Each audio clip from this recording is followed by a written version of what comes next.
માથા ભારી છોકરી કોઈની હશે જ મમ્મીને ચોટલા ખેંચી ખેંચી મારે જો મને ટકી કરી નાખશે છોકરી આય મમ્મા લાવ હું તારા વાર ગેચું લાવ અત્યારે જીડો જીડો ગચો ગચો ગચો બકુ બોલો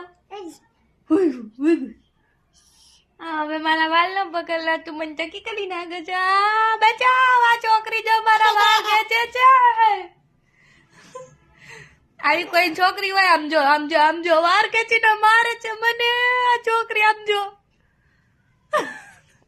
મને એક દી ટકી કરી નાખશે પછી જો મીઠી મારો જો પછી કિસ્યું કરે જો પછી મીઠું મારશે આય મમ્મા ચાપટ મારી લીધી મને પછી દાંત કાઢે